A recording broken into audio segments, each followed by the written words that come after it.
Bloggo's POW!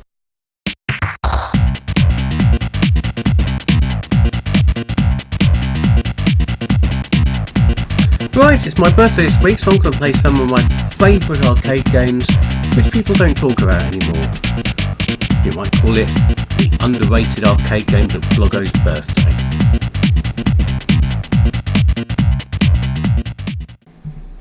So, it's my birthday this week. Happy birthday me. But to celebrate, I'm going to play one of my favourite games. This is Jackal. Let's get started.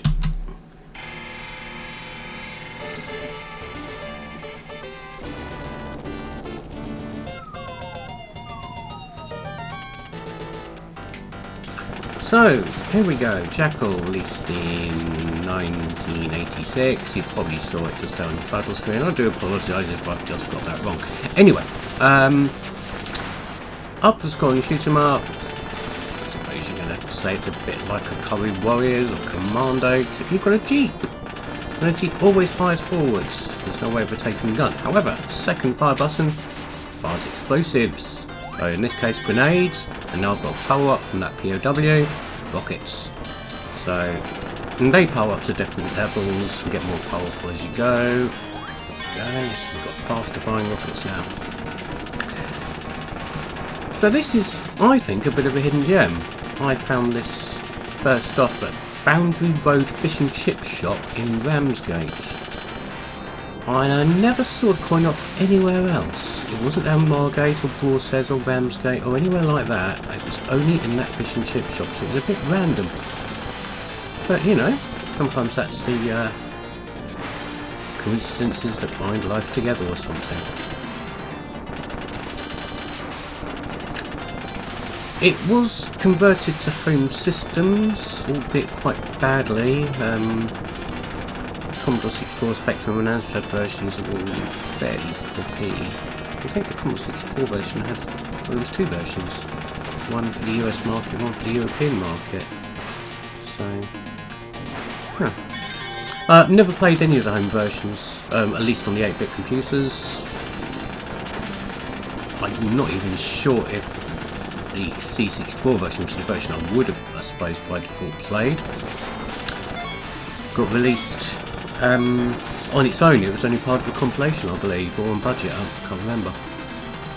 It was that bad. So, forward wind a few years, and you know, because the NES wasn't particularly popular in this country, I never had a NES until I started seriously trawling around second-hand shops in the late 90s. Oh shit. And found one, and sure enough, you could get Jackal for it. So I got Jackal US version and my NES modded, and yeah, and could play a pretty good version of Jackal on the NES. Now, a strange story about the NES version of Jackal is you could get Game Boy Advance cartridges with loads of NES games on. Obviously they weren't official, and Jackal was one of those. Well, was on one of those, should I say. And that's another way I played Jackal. Supposedly there was supposed to be a Jackal remaster in the same vein as the Gradius, Contra and Castlevania remasters that came out on the Wii. It was supposed to be a Jackal remaster at some point. There was a screenshot on Hardcore Gaming 101, but it never surfaced, which is a shame. So, as I've been waffling, you've been seeing me play through the first bits of this game. As you noticed, you can pick up POWs and drop them off at a heliport to gain more points. And if you do, just I think it's full row of 8 of them, you get more power-ups. But I'm on the top power-up tier now, super exploding missiles, which are really useful, you can see. Ooh, get a bit hairy. That wasn't too bad, was it? That was. Idiot. Now, one strange difference here with the NES version over this version. This version has boss encounters.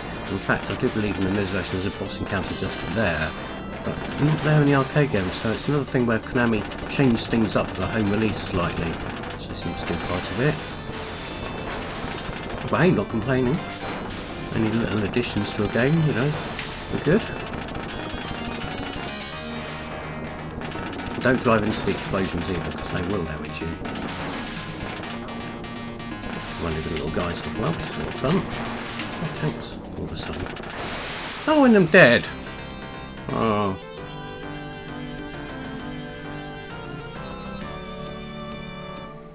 Right, moving on to another game which is one of my favourites.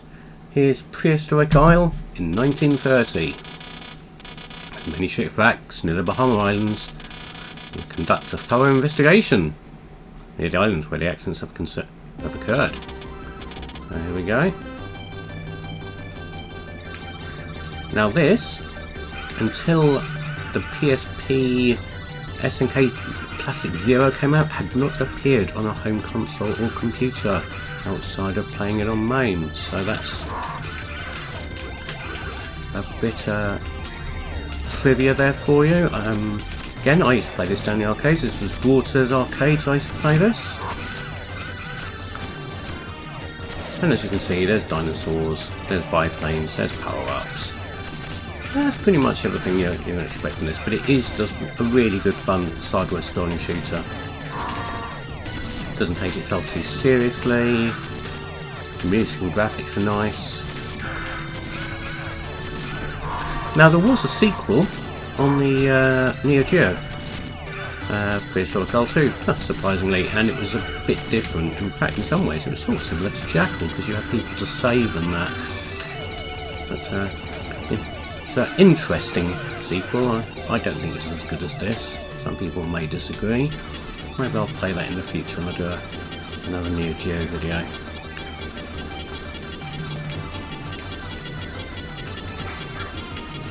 So you've got this pod which rotates around your ship and...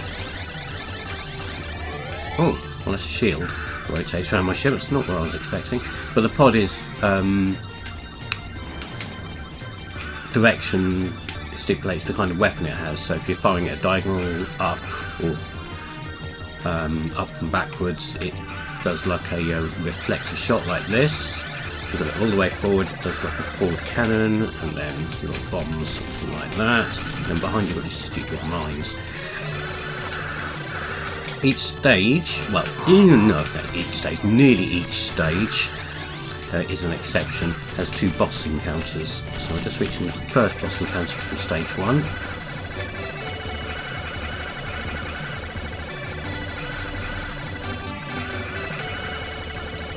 Strangely, stage 2 is quite a short stage, it only has one boss encounter, but let's see if this will go well. Brachiosaurus, they do move in herds.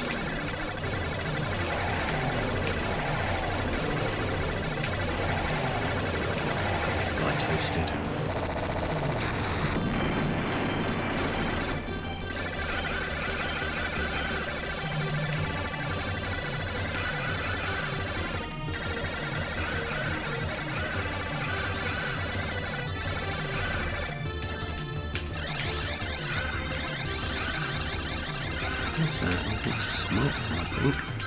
Oh, that's a laser. Do you know what? All the times I've played this, I've never seen that. That is really strange. And I have played this a lot.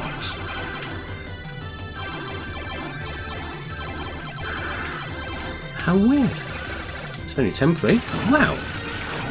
Never seen that before. That is really bizarre. I guess you learn something new every day.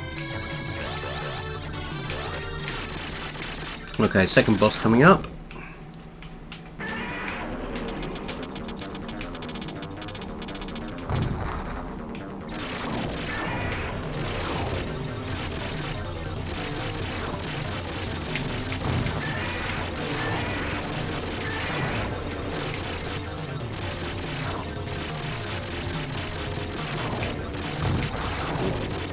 It's a bit tricky.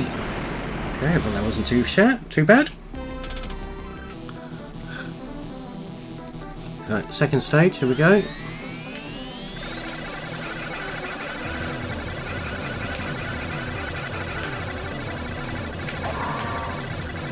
kind of catching a lift on the back.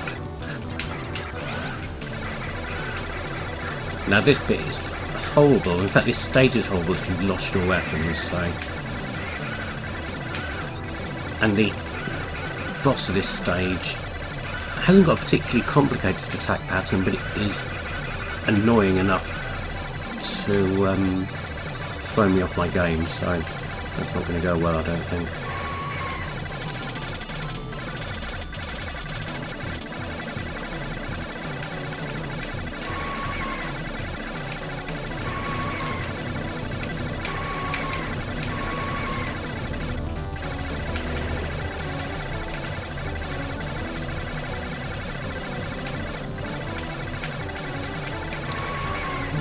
Better than I would normally do here.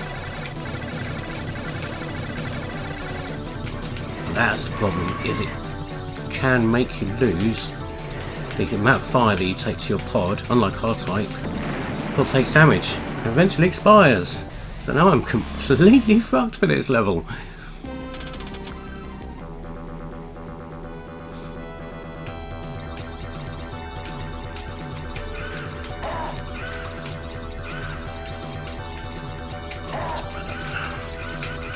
Oh, stupid caveman, get off me.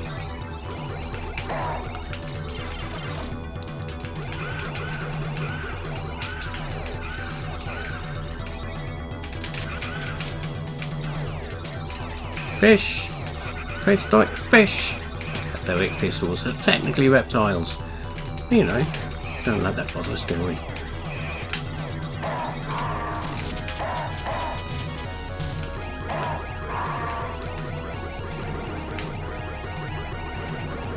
Blowing up their houses.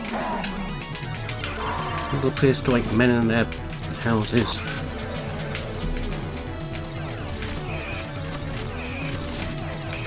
That was a close one. That was a dead one. Yeah, it's all going to go a bit wrong now. Especially I've got no weapons to defend me from... Oh, it's gone. The grabby thing in the background. Oh, it's all going a bit wrong at all now. Right. Power up. That grabby things... Those grabby things, should I say, are really annoying. Right.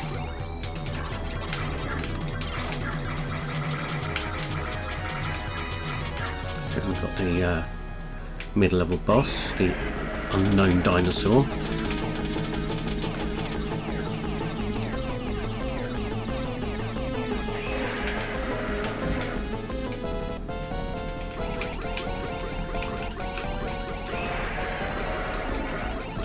There's so many dinosaurs they could have picked, and they just made one up for this level, and it doesn't even make any sense. It's like a sperm whale with a, I don't know, with a yeast infection or something. Oh, this is all going to be wrong. A speed up, that's rubbish.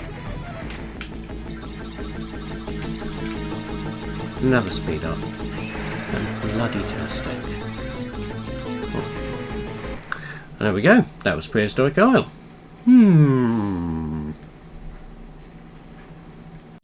Right, next up we've got Tokyo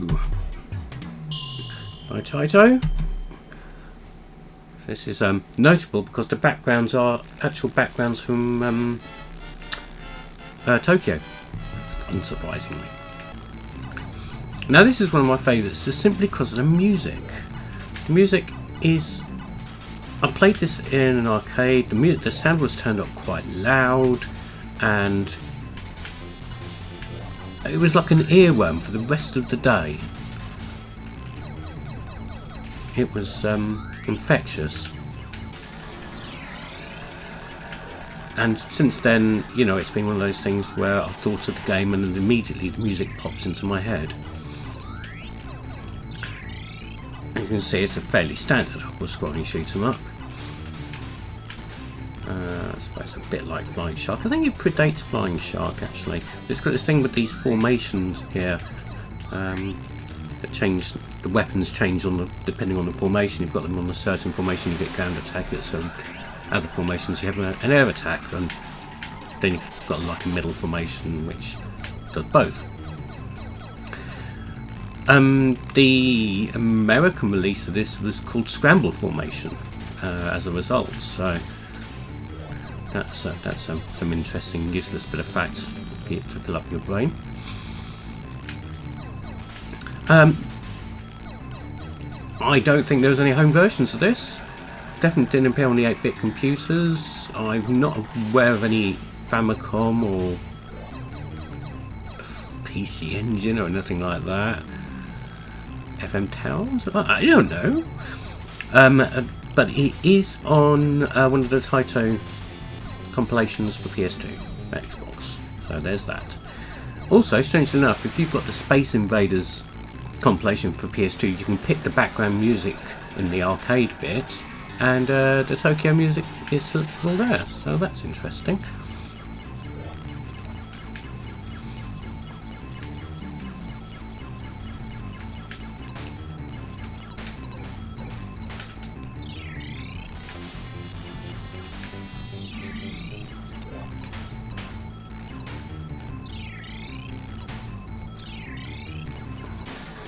Lost nearly all my wings now.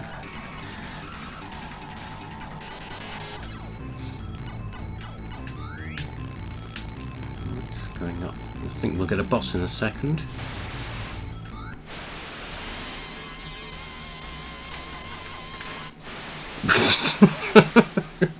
I've forgotten how pathetic that boss was. That was incredible, wasn't it? Oh. Thanks for life. I'm doing really well. I don't usually do this well on this game, so I'm quite happy with that. It just means you get to see it for a bit longer, and that music will get in your head.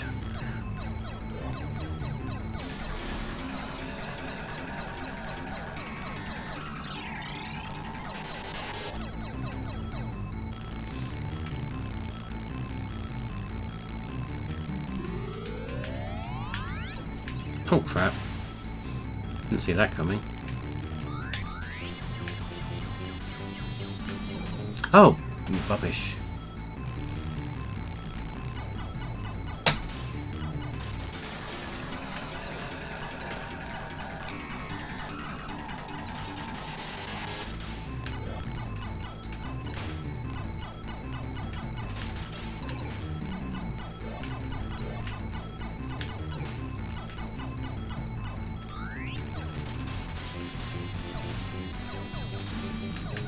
Ooh, boats.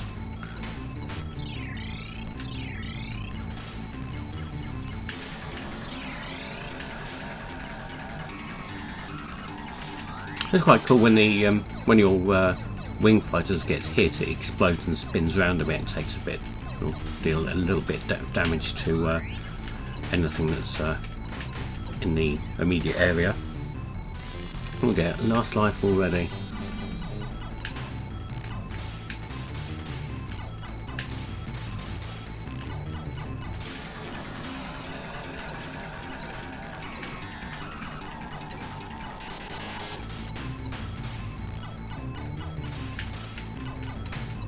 Oh, crap.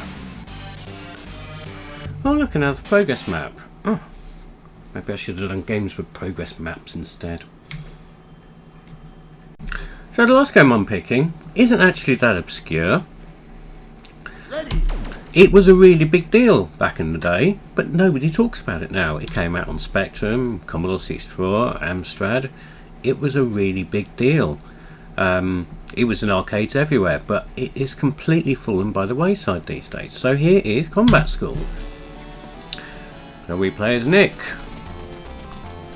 against his mate Joe in a hypersport sort of style bottom bashing thing, which you're going to hear the joystick buttons if I stop talking. There. Now the coin-op of this, like I say, was everywhere. There was several cabinets in Margate. It was in shopping centres, it was in the youth club, it was in the swimming pool, it was all over the place. So you couldn't get away from it.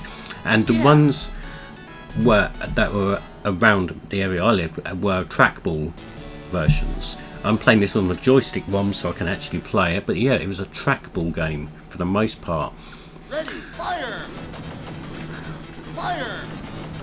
which if you're spinning the trackball on one of those cabinets, there's little studs in sort of like just off the corners of the trackball, which you could really sort of like, if you're really hammering the trackball, you could really catch the heel of your hand on these studs.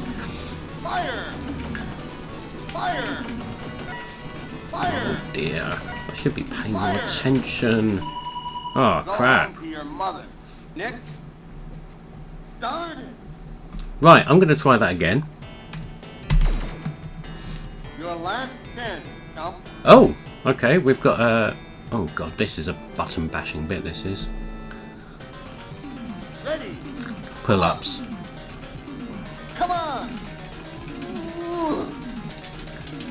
Hurry up! See, I literally just missed the target on the shooting range there. Oh, just going to miss the target on this. This is so hard! Go home to your mother. Darn it! Right, I'm going to put another credit in, but I'm going to skip the first two events and then go straight to the next one and just continue waffling. So, be right back. Right, so I managed to do the firing range, so onto the Iron Man race. Go!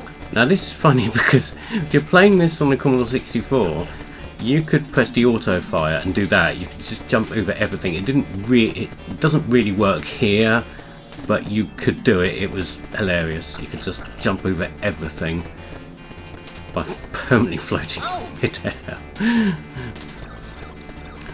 And I don't think I'm going to make this as well. It's just... Oh crap.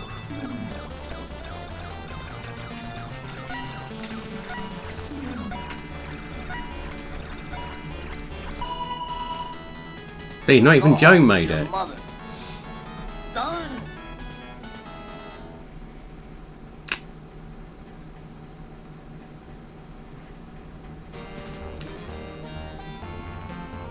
So there we go, there's Combat School.